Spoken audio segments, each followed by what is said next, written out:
Okay, we are live. Welcome, everyone. Woohoo. Thank you so much for joining us for this February 10th, 2023 Lyceum conversation with the Accounting Alchemy Network. For anyone who is joining us for the first time today, the Accounting Alchemy Network is a group of like-minded accounting professionals who have come together to discuss what we can do to turn the accounting profession into a vehicle for positive change in our world. And to kick us off in that conversation today, we've got some really, really fun discussions to have with Nitin, right? Am I saying that right? Nitin. Nitin. Nitin. Yes, Nitin from Intuit. And Matthew's going to go ahead and you've been working with Nitin around QuickBooks Connect and all kinds of other stuff. So I'll toss it to you, Matthew. Awesome. Thank you so much. And thank you, Nitin, for being with us today. I really appreciate it. I've had a chance, as Ingrid was noting, to kind of be collaborating with Nitin on some stuff around QuickBooks Connect. Many of you know about the panel discussion that we led around sustainability, and Nitin was a part of helping us to think through that and get prepared for that. And so I'm really excited to have him here with us today. So Nitin is a yogi, a dream life coach, which I'm curious about what that means, and the global customer sustainability leader at Intuit. Now, in your bio, you say that you, quote, "we're using the power of meditation, visualization, and focused action to transform your role at Intuit, and really as a product manager, and to really be focused on the fight for climate crisis." So I kind of want to maybe start there, Nitin, if you don't mind. Maybe tell us a little bit about what your actual role is at Intuit, but then also tell us how you kind of came into that role, because if I'm not mistaken, I watched a YouTube video with you on a product manager talking about the development of that. So share with us. So give us a download. Who are you? And then tell us how you ended up in this role. Absolutely. And thank you both for the opportunity to be here. I'm excited for this conversation. How the journey started. So prior, I was sharing how, in the majority of my PM career, actually, I worked a lot with accountants. And so speaking with accountants was something that was almost, on a daily basis, if at least on a weekly basis, where I was showing product demos or iterations of what we were about to build next. But around that time, there was also, I think there was starting to be a general desire within me of like, hey, I feel like I can put my product skills to use in any direction that I choose, and what's something that's really calling me. Around the same time, my spiritual practice and meditation was beginning to be very strong and deep and regular, and I found that as a great anchor. If for at times when I wasn't able to fully concentrate, at least contemplate and reflect. And that led to, frankly, a realization that I love nature. I had an absolute love for nature. In fact, as a kid, we would go to at least a couple of national parks a year, and still try to this day. And when I would feel and sense into how everything around was literally changing, and what I mean by that is the natural environment, whether it's our reservoirs or lakes or the regular wildfires that we hear about, and then everywhere else in the world, whether it's the increasing devastations of hurricanes and all kinds of just extreme weather events, and seeing that year over year over year just continuing to build up, there was just a deep realization that, like, if there was a cause on earth that needed more people to be involved, and one that I also personally connected with, that was going to be in this direction of getting involved on the fight towards stopping climate change, being part of the solution, not being part of the problem. And that's kind of what started then the trajectory of saying, okay, well, what does this mean? How could this come to life? How can I, as a software product manager, do something about this? And as I just started networking, both within Intuit and outside of Intuit, to my surprise, Intuit has, traditional sustainability goals like most major companies do today, which is, hey, we're working on reducing our own emissions, moving to green energy, moving to cleaner facilities, more recycling, composting, etc. But also, Intuit was bold enough that we declared a 2030 climate positive goal, which is Intuit's aspiration to reduce emissions by 2 million metric tons. It's about the equivalent of taking almost 400,000 cars off the road for a year, beyond its own operational footprint by the end of the decade. And at the moment, how we were thinking that we would achieve that was by engaging our customers through all the various products that we have, by engaging our employees, and then also just making a positive contribution in the communities where we have a presence. And when I saw that we wanted to do something with customers, I jumped on that and I said, hey, I raised my hand. I think I can actually help us think through this and help us find a pathway forward. And that's what I've been doing for the last couple of years. And it's has not been easy, but it's been a joyful and challenging but rewarding role. Got it. Thank you.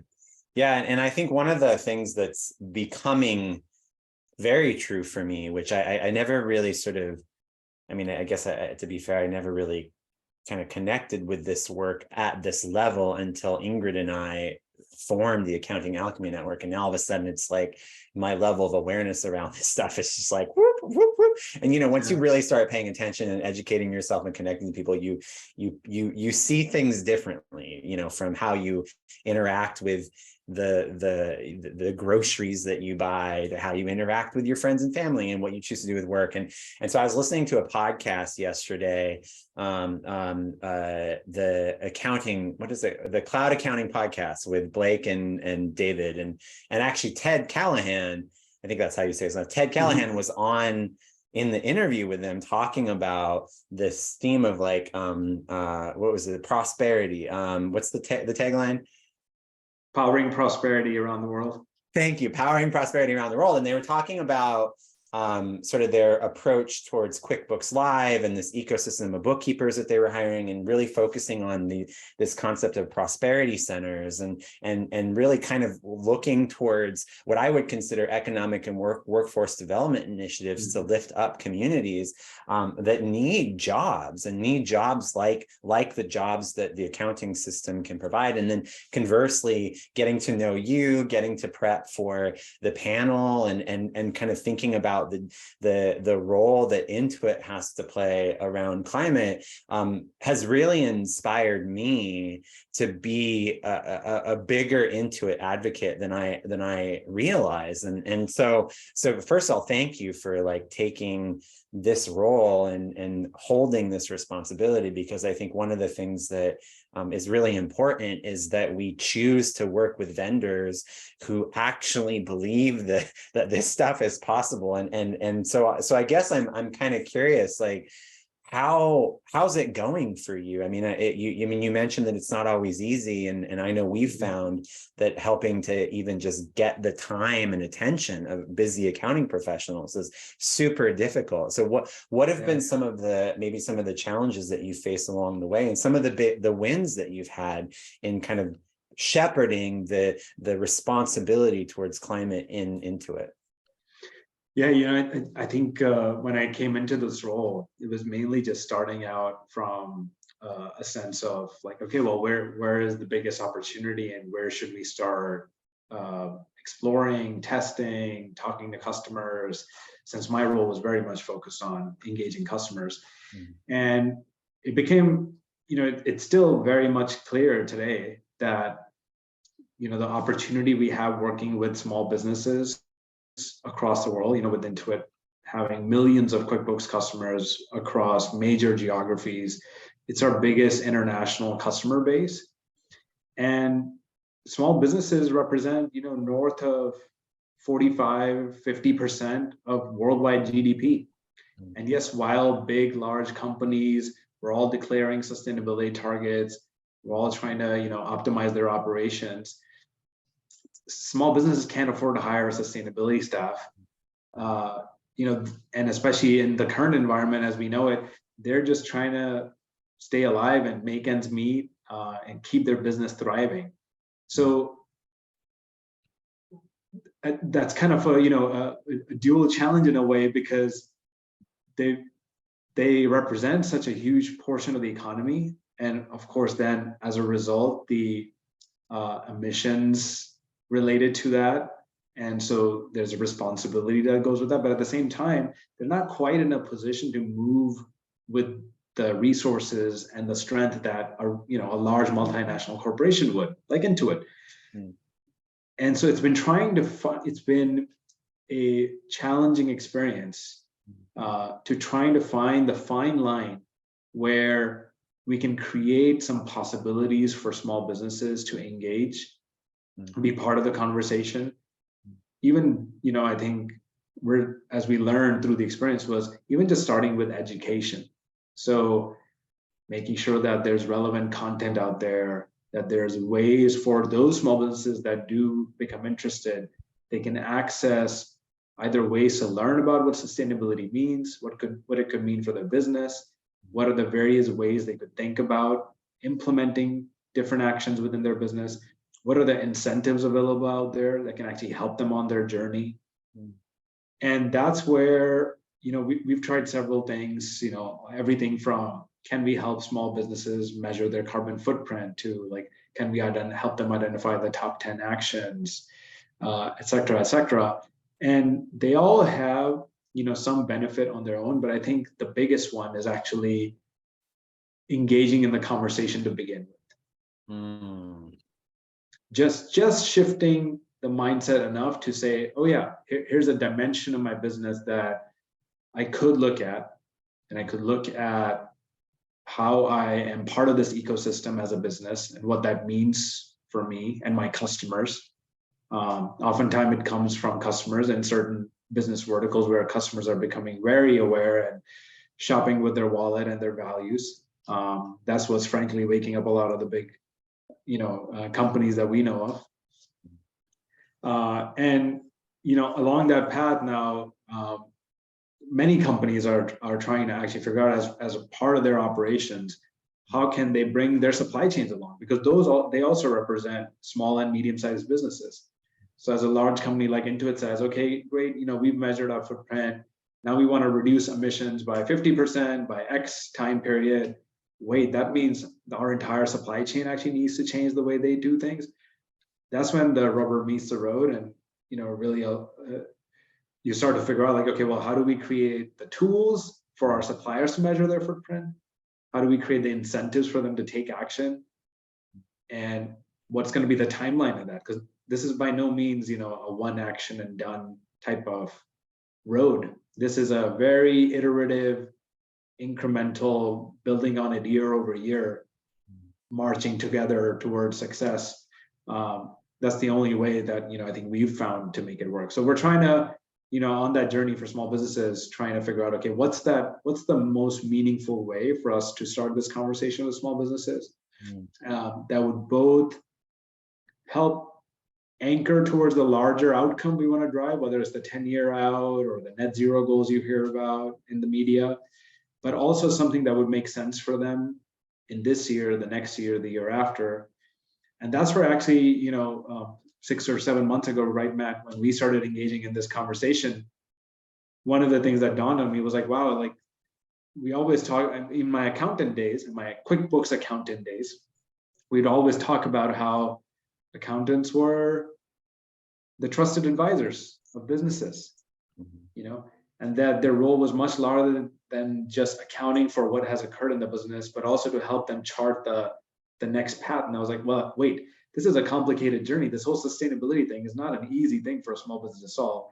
So who better to arm with knowledge and a potential path than the accountants themselves, who could start to highlight trade-offs between short-term and long-term decisions that could frankly change the trajectory of a small business and their environmental footprint. So yeah. That's beautiful. Let me just respond to that really quickly, Ingrid, and then I know you have a question for Nitin. But yeah, no, Nitin, thank you for that. And I think a couple of things that really stand out for me in what you shared that I just want to ground ourselves in. One, the importance of education and being in the conversation. I think part of the challenge that we sometimes have when introducing the Accounting Alchemy Network to new people is because accounting professionals are so busy and the demand for their time and their talent and their knowledge and their expertise is extremely high. Squeezing in that hour to do something is sometimes very hard for them, right?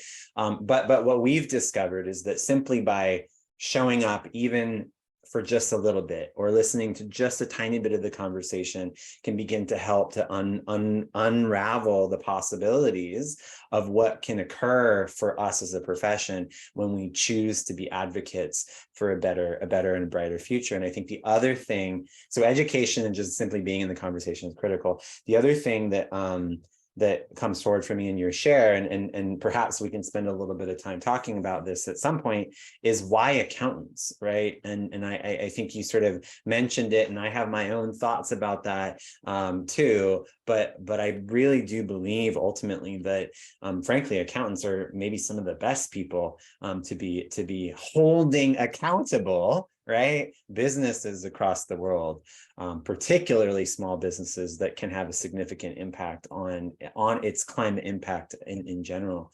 Ingrid, over to you for your question. I have so many questions. Nitin, you are speaking to my heart in everything you are saying. This is so in alignment with everything we're doing with the Accounting Alchemy Network. And just wanting to highlight some of the things that I really appreciated hearing from you, as far as, ensuring that people are shopping with their values when our current capitalist structure, which is very focused on growth for growth's sake, is encouraging people often to sacrifice their values on the altar of profit and saying, well, that's just business, that's just how it goes. But that's the culture that we are currently embedded in. And here we're talking about the strategies of how to shift some of these behaviors, except culture eats strategy for breakfast. And when we're embedded in this deeper culture of unhealthy economic views around money and finance and what it takes to have a successful business, and what does success even mean to each of us? I really love that you started your story and this realization for yourself with how deep your meditation practice was going and the spiritual side of it, and really leading with our values and what it looks like to shift that culture for each of us internally. And so my question for you is, as you are talking about, the top 10 things that businesses can do and how to account for your carbon footprint and, these pieces that businesses can do that maybe accountants can help with. And each of those pieces are often very strategic. And a lot of business owners and accountants are like, oh, I don't have time for that. Oh, that's all well and good. At some point, maybe when I have time. How do we get to the cultural root of, no, really, this is the priority? How do we shift that piece? And I hear for you, it was deepening a meditation practice. How do we bring that to others? Yeah, I mean, I think, it really starts out by just, frankly, even the conversation we're having right here, us choosing, you guys choosing to have a conversation solely focused on sustainability through this network and continuing to create awareness. And frankly, it was, a small step in the right direction we took just even this last fall at QuickBooks Connect, where we had the first ever conversation around sustainability with accountants, right? Matt was the moderator of the panel. And that was a step we were taking internally to say, hey, we've actually never brought this topic in front of accountants in a structured way to spark a discussion, debate, have different points of views compete. But let's talk about it, because it's time, and frankly, too much time has passed that we have, we even wondered, wait, why haven't we talked about this so far? So now it's just, as I was working with our QuickBooks Connect team, and we were really looking out for who are the thought leaders out there that could help us bring this conversation to the forefront, and then meeting Matt and many others who were willing to be voices on this subject. Yes, there are plenty of still folks that are not sure if this is the right thing to focus on. To them, sustainability meant making sure the lights were back on the next day after a disaster, and that for sure is important. If your community has gone through something devastating, making sure that your business could come back online and your families are taken care of is certainly important.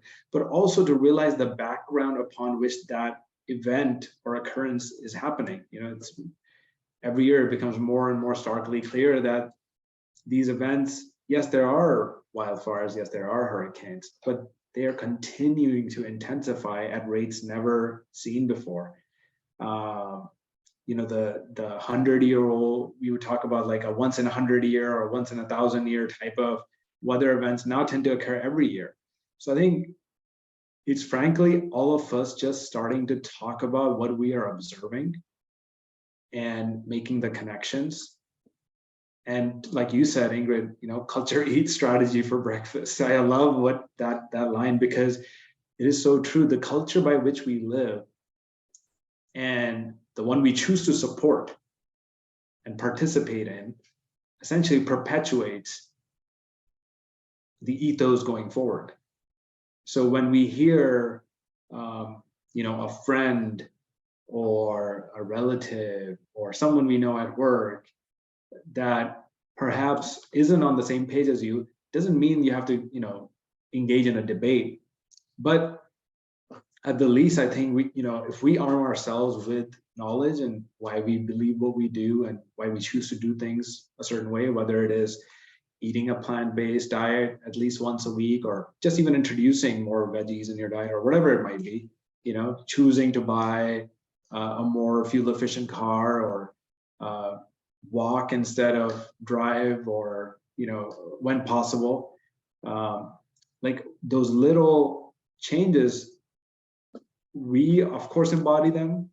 The people around us start to observe those changes, and then and this is where I think like the greatest hope for me comes in, and this is going to sound a little cliche, but our kids constantly are learning by observing us, right? And every day I remember actually when I drop my kids to school, I see a truck, a massive truck, that on the back it says Guzzlin.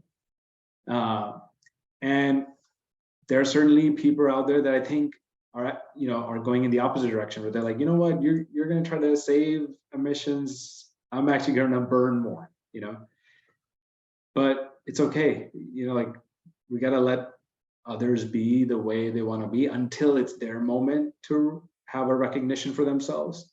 That doesn't mean that we have to shy from our own truth and the world that we're trying to create for ourselves and our kids.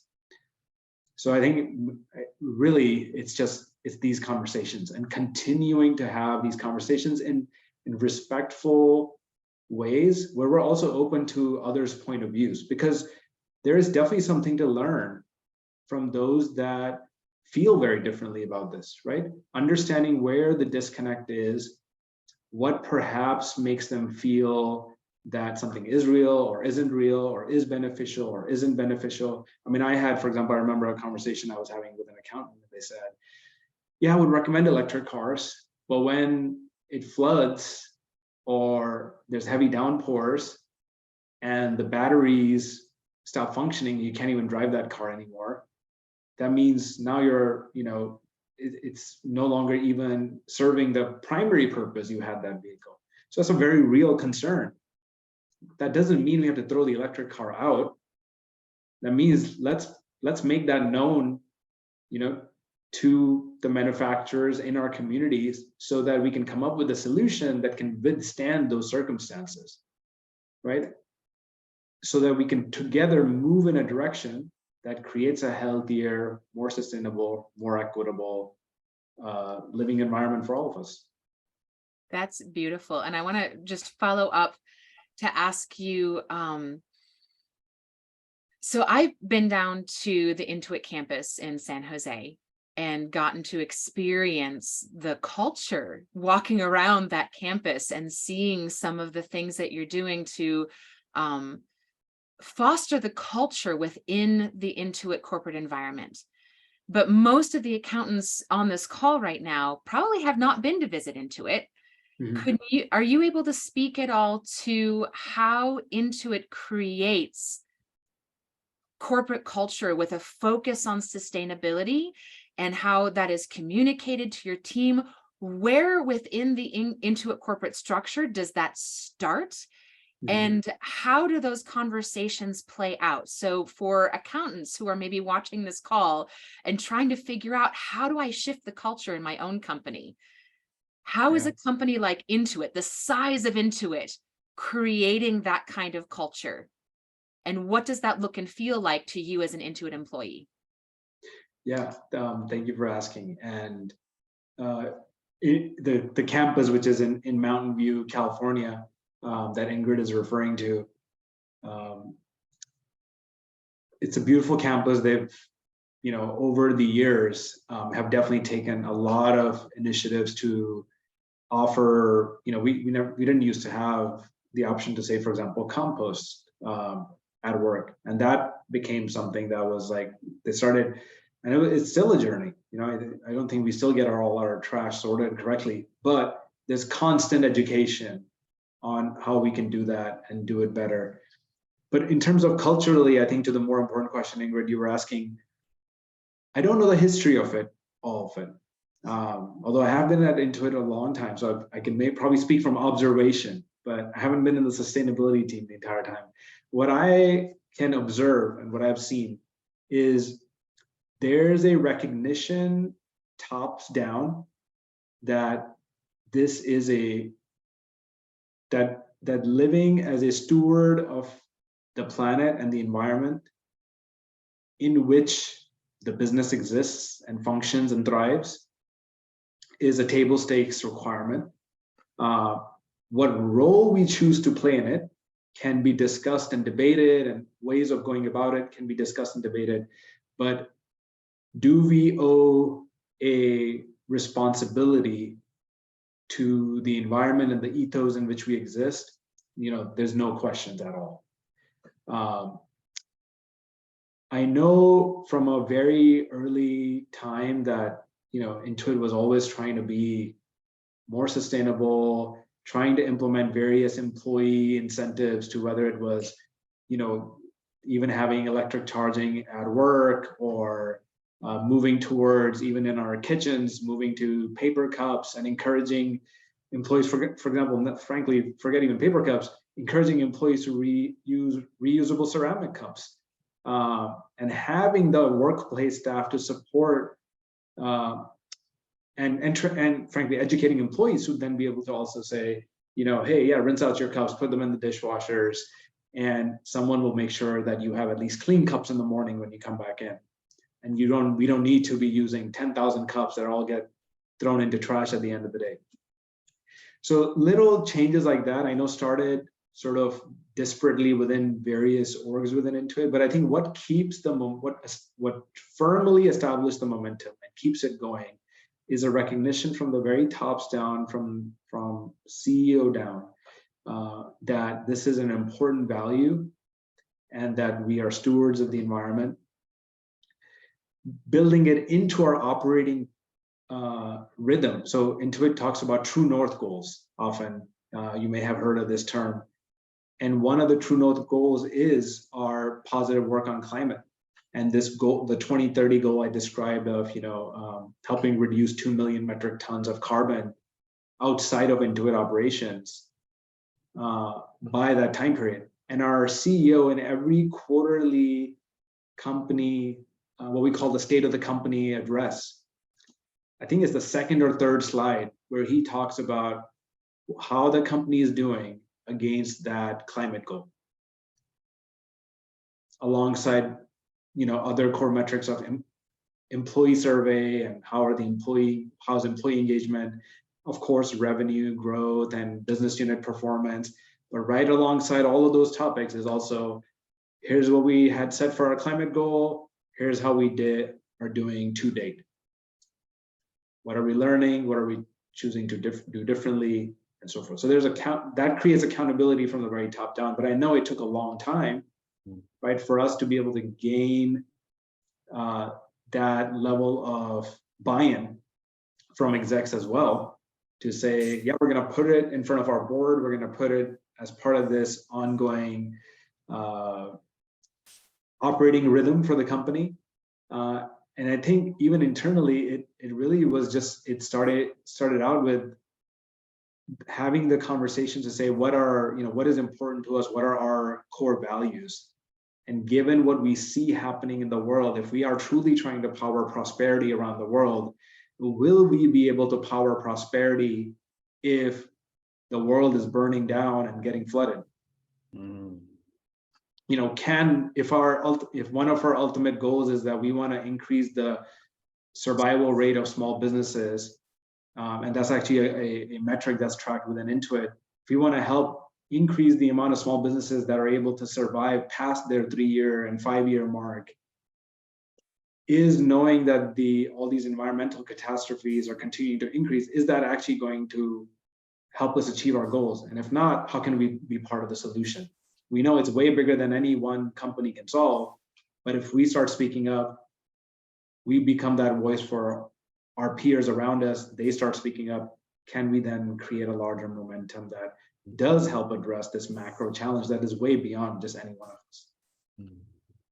Wow. What I really appreciate about what you're sharing, Nitin, is that you have provided evidence that Intuit is not just talk, but walking the talk, right? You're walking it out and actually doing it and demonstrating it. And I really appreciate that, because again, it goes back to what I said earlier about that as accounting professionals, we get to choose what technology we put in front of our clients, and we get to choose, or at least have an influence on some of the day-to-day decisions that get made around how businesses function and operate. And just like values alignment is such a huge component to this work, and being able to sort of see inside of the culture of Intuit through your share and through your personal narrative gives us as the listeners the opportunity to realize that this is not just, we often kind of witness the criticism of big corporations with their corporate social responsibility programs. And the argument is it's just for marketing. They don't believe that. They're just trying to get your dollars. And perhaps, and yes, that is true for some businesses. That is not the case for Intuit. And so thank you for sharing this stuff. And I think what's also, I want to just sort of flag, because I love that you shared this, the fact that was the first ever QuickBooks session on sustainability is actually a pretty big deal, which I'm like super pumped about. Again, thank you Intuit and you and all who were involved in making that happen. And so now my next question is, one of the things that you introduced. Can I add something to what you brought up, Matt? Even at Intuit, we do tie these things back to business results. And I just want to share an example of that, just to make it real for folks. So yes, have a values-based discussion. You can have a values-based discussion with your clients, with the C staff, and if they have a listening ear, I would have it. I would go there. Intuit also declared an internal goal, which is we want to be. I think hey, we often show up as one of the most admired software companies in the world. There's a goal that we also want to be one of the most reputable companies in the world, and that helps with many various business propositions, whether it's customer awareness and acquisition, it's talent, and how we get the best people, the best talent in the world to come want to work at Intuit. It feeds into all of those ways that a business succeeds. As part of becoming one of the most reputable businesses in the world, we recognize that climate change and being stewards of the environment is a top customer concern. And that our customers and our end customers, whether they're small business or consumers, they generally care about the environment. I've actually yet to come across one small business, and I've talked to hundreds, that said they didn't care about the environment. I mean, yes, we have our left and right leaning beliefs, but not, and I've talked to folks across the states and even in other countries, everyone does care. Everyone actually does see that, yes, by no doubt that the environment is changing. do they agree with the causes for how it's changing? And sometimes they can get into that, but they definitely see it changing, right? And they definitely feel the impacts, both at a personal level and at a business level and at a community level. And so now I think it's actually more about what's the right next step for them in their journey, based on what is feasible for them in their circumstances. But very much folks are open to this conversation and they see and feel the impact. But I just wanted to tie that back to Intuit's business goals as well. It's not that we've thrown business out the window. You all know that best than anyone else. Intuit very much cares about its business. But there's always a good balance that I think Intuit is good at, which is, yes, we want to be a profitable, growing, thriving business, and we want to be good stewards of the environment, our customers, and the communities in which we do business. Got it. Yeah, no, heard and understood. And I think part of it's too about taking the awareness and the caring into action, right? And so what I wanted to sort of reference was, having that panel was an important action that Intuit took, right? And one of the things that you introduced me to in preparation for that panel was the climate action marketplace, which I didn't even know existed until you showed it to me. I was like, oh wow, that's cool. And I know we've been talking about sort of other possibilities in terms of Intuit's capacity and its role to have a direct influence on the accounting profession, to be stewards of the earth. So could you maybe share a little bit about sort of what you see coming down the pipeline? What are some of the possibilities or things that Intuit's is currently working on or will be working on to help our audiences understand sort of the action that you're taking to continue to move forward on these goals? Yeah. Again, as our legal folks would tell me, I can't always go into all the specifics, but I can definitely talk about the general themes of what we're headed into, and the things that we're trying and exploring. Definitely, as you heard me talk, right, it all, especially from a sustainability lens, anchoring up to this 2030 goal that we declared, that we're going to try and help reduce emissions beyond our core footprint. And so some of the things that within our team that we are working towards is, for example, one of the ways we've actually been able to meet that goal to date in a very practical way is actually working with specific school districts across US and helping the school districts transition to solar power, just like Intuit did for its own physical operations. So because we established all these connections and relationships with solar grid providers and installers, we then started working with local community school districts in some of the same places, and said, hey, here's a school district that could actually benefit greatly, not only by just the fact that, like, hey, Intuit's actually going to put up some of the resources and connections to help facilitate the transition, but then once that school district makes the transition, they actually have net savings that they can put back into school programs and teacher salaries. And so that creates its own virtuous cycle of then, helping continue to improve, programs and what's available to the kids in those communities.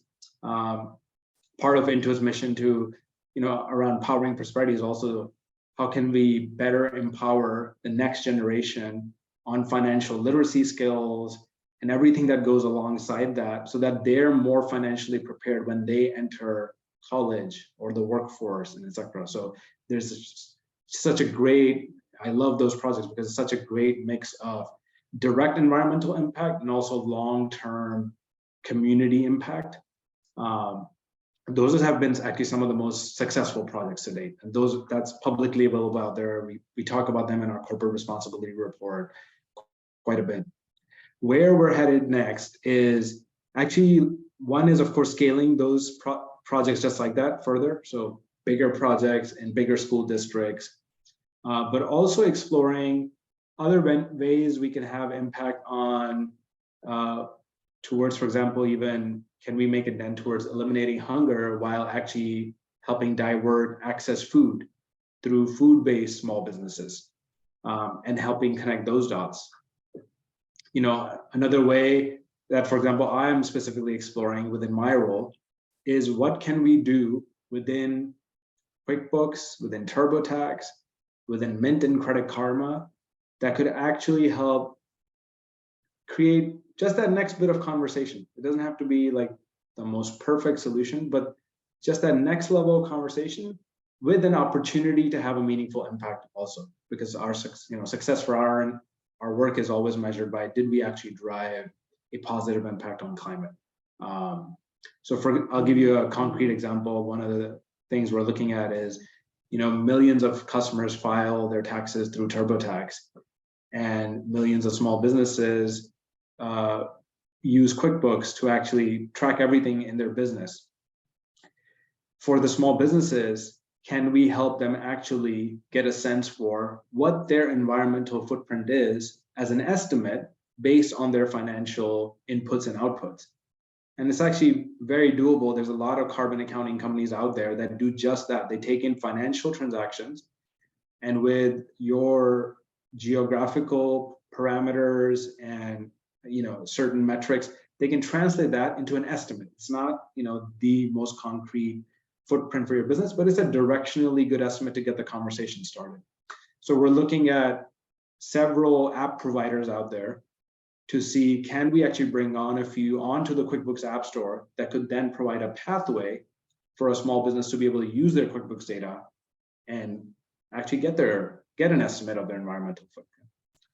For customers on TurboTax, we're always trying to get you the biggest refund possible and how to put more money back in your pocket, help you claim every deduction. At the same time, could we help educate customers on what incentives they have utilized, what is still available to them, especially the ones that have a positive impact on the climate? And could we get them in front of those customers early enough in the year that come tax time, they can actually claim those incentives and not just learn about them. Oh snap, I could have actually done this, but now it's too late.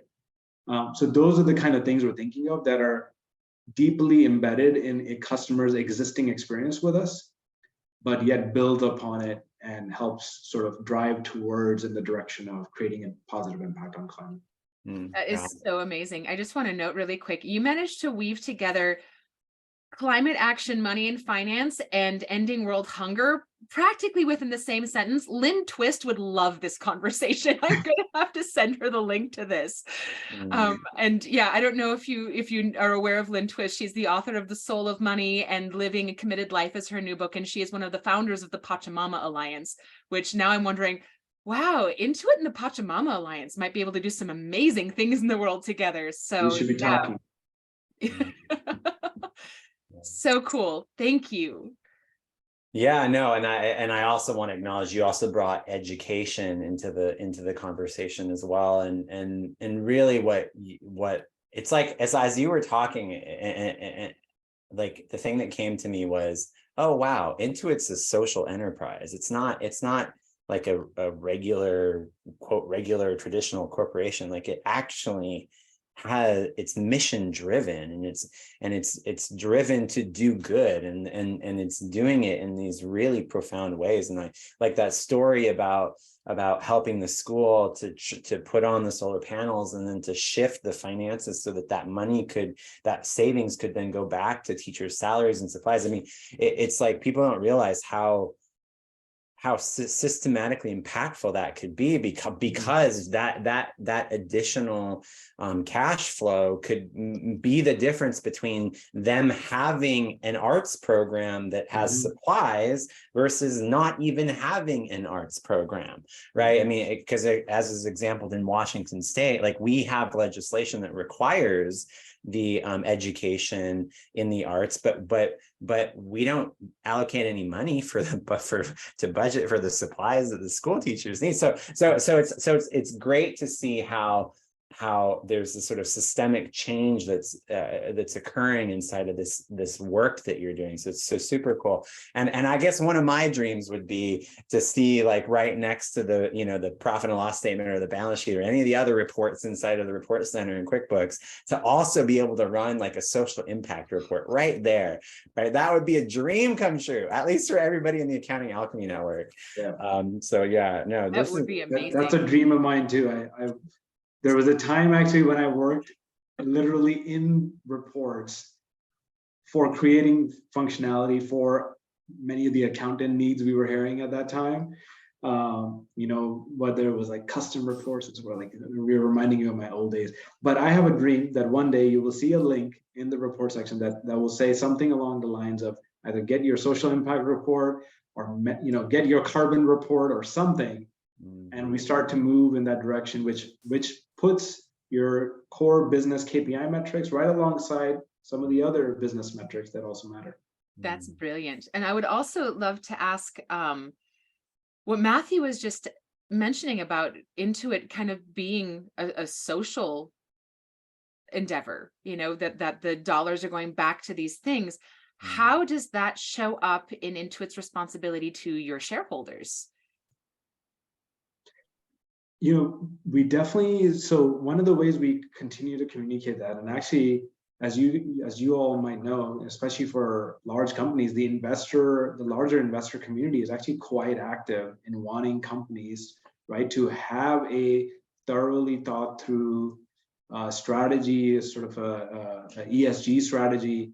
And so definitely a lot of the same sort of work that we're doing across the spectrum, and, you know, being a good corporate citizen, I think, is, as we tend to talk about it internally, gets communicated either through our corporate responsibility report that we put out on an annual basis, or of course, you know, even on various other ways that we engage the investor community.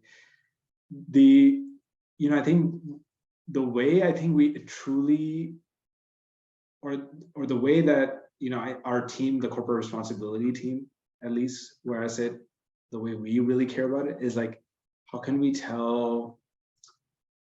spread the love, not only within Intuit and to the customers and to the communities and customers where we're doing this work, but inspire other peer businesses to step up in the same way. So oftentimes it's the conversations with the Microsofts and the Googles and the LinkedIns of the world to share sort of, hey, what are some things they're doing that's really working well for them, and how they're leveraging their unique strengths, because every company doing the same thing, actually, I think it doesn't help. Actually, I think my belief is that every company, based on the product line and what kind of end service you're providing to your customers, right there is the best way for you to make a difference.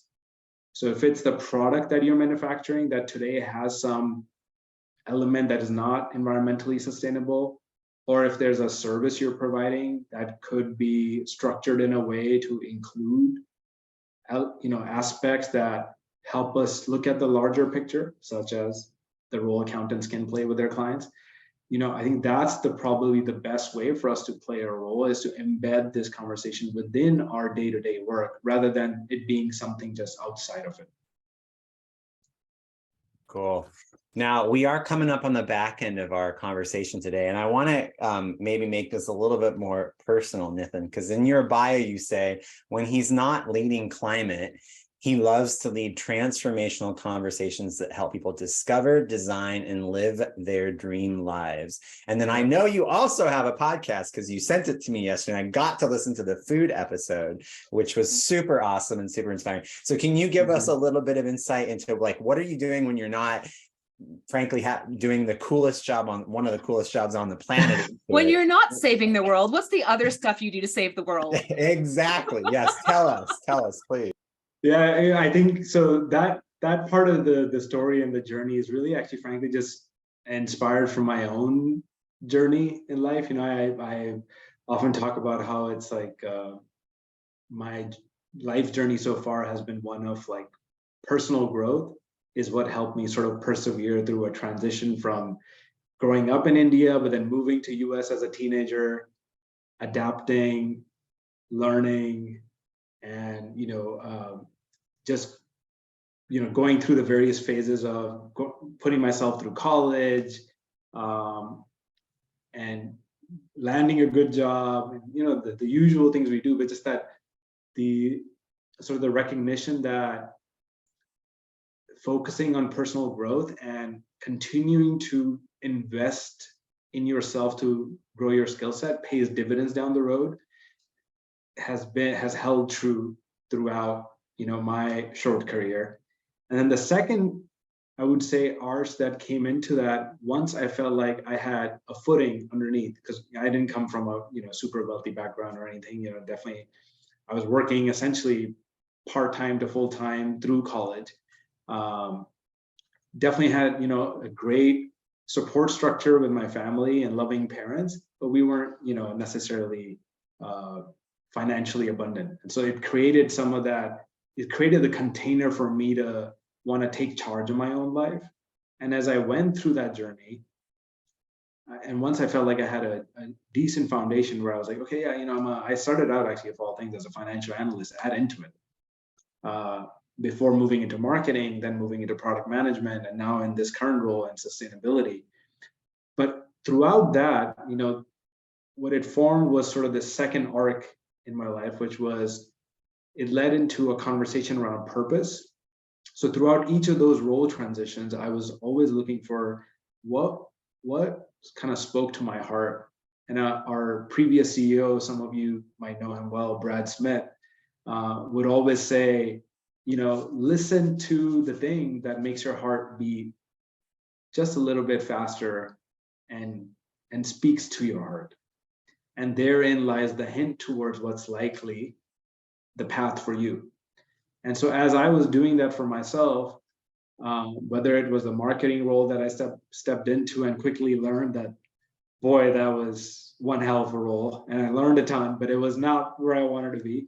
And then I eventually found a home, in the product world where I was like, yes, I get to talk to customers, I get to learn about what they're facing as problems and what role can software and us can we play to help simplify the pains that they experience on their day-to-day businesses so that they can get back to the love of running their business.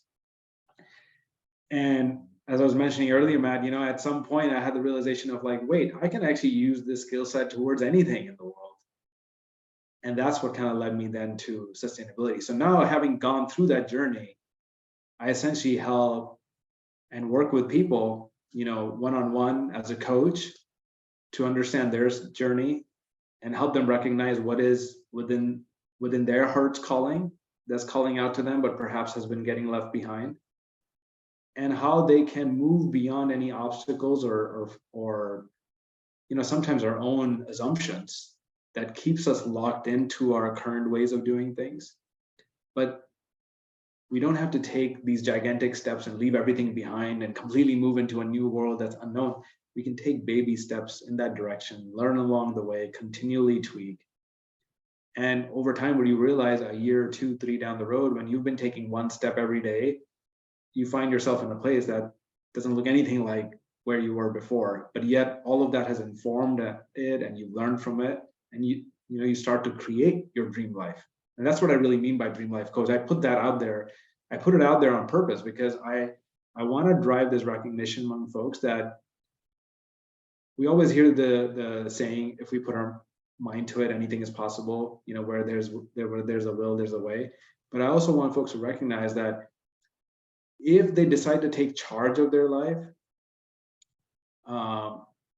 and hence actually I called my business Determination. I have a coaching business called Sun Cub, which means determination. Once we form our own determination that we want to create our own life in a certain way, and we can visualize it, and that's where the visualization piece comes in. It's like sitting down with yourself and like really asking, what do I care about? What do I really want? And then taking the time to see what that looks like. Like, what does that look like in the future? And for those that don't know, work with someone that can help you sort of put together that step-by-step journey so that you can form actually the life that you truly want to live. It doesn't have to be that we have to settle. I used to hear these words from some of my previous managers sometimes. Well, yeah, I've just kind of settled into this role. Don't have to settle. We choose to settle. Yeah, thank you. Yeah, no, and I think that really sort of sums up the opportunity for all of us as accounting professionals, right? To start with where you're at and to follow your heart and to not settle, right? I think those are three big takeaways that I got from that. So we are at the final minutes. Nitin, is there anything else that you want to share that we haven't covered before we wrap up our Lyceum today? I just want to say thank you for the opportunity for having me. It's been a wonderful conversation. And geez, we've talked about so many topics under the sun, including personal growth, development, and transformation. If anything, I would say is, let your heart guide the path forward. It's often we get so into our heads, and it's okay to be analytical. God gave us a brain for a reason, but he also gave us a heart for a reason too. And if we leave any one of them behind, there's an imbalance. I often tell people, listen to your heart's desire, get in touch with your heart's true desire, use your head to find a way towards that desire, not the other way around. Don't use your head to justify whether or not the desire is, justified enough or should be pursued. It's recognize what within you truly is alive and that you connect with. Then use our analytical skills to actually move in that direction. Find the best path forward. Beautiful, beautiful. Well, thank you, Nitin. Ingrid, would you like to give us our final closing comments and any other closing statements about AAN, just to kind of finalize our Lyceum today? Sure. So many ideas going through my head. And Nitin, I am really, really looking forward to finding more ways to collaborate with you and with Intuit. And I'm seeing so many possibilities that are tugging at my heart right now. Like I said before, everything you've said has really spoken to my heart. So yeah, looking forward to finding more ways to collaborate and save the world together, because that's one of my favorite things to do. And yeah, some amazing things that we have going on in the Accounting Alchemy Network right now is the Game Changer Intensive. We are leading a course with the Pachamama Alliance, an 8-week intensive course on how accounting professionals can do this work in the world. And so if you've watched this and you like what you're seeing and hearing today, we've got a class that we're partnering with Pachamama Alliance, and you're welcome to take it. And the next opportunity to do that, to register, is coming up in April. So we do this several times a year. If it's something that you're interested in, please let us know. We can make sure that you get on the list to ensure that you're aware of the next round. So amazing conversations going on right now along a lot of these topics, and really looking forward to exploring how we might be able to loop Intuit and Pachamama together into this, into some fun world-changing things, because I think that there could be some great potential there. So yeah, and with that, we've got just a couple minutes. Any last aha moments or top takeaways from either of you, gentlemen? I just kind of, sense this, the beginning of a journey, sort of an unfolding, you can almost say. Hopefully within our networks here and everyone that's listening, that there's a way for us to be both involved in the sort of tactical business aspects of what we do on a day-to-day basis, but also live true to our values and bring that forth, a step at a time, whatever is comfortable in the context that we live within. But that it's okay to call those deeper aspects into our presence, into our conversations, into the way we relate with others, and all of that. Yeah. I'll say one last thing, and then I know we got to end here. For those of you who have been in this community for a while, you recall that Ingrid and I started a conversation a while back when Appy Camp was occurring around app culture and how important that was. And I think what's really awesome is today we've evidenced that Intuit is one of those software companies that we can choose for our customers, where we actually get to see the human beings and the humanity behind the technology. And so I invite you all to consider this as sort of the benchmark, if you will, for evaluating which tech companies or tech providers you're working with to support your clients, because it does matter. Where our money flows, grows, as Lynn Twist, I might have misparaphrased that, but where our money flows, grows, right? And so if you think about that here, for those of you who are Intuit customers, you now know that that money is actually going towards some really incredible projects that are actually changing the world. So that's a huge, huge discovery. I'm super grateful for you, Nitin. Have a beautiful day. And Ingrid, yes, this is awesome. Making history. Thank you. Thanks so much Thank to you both of both. you. And for everyone watching, have a great day. Bye-bye.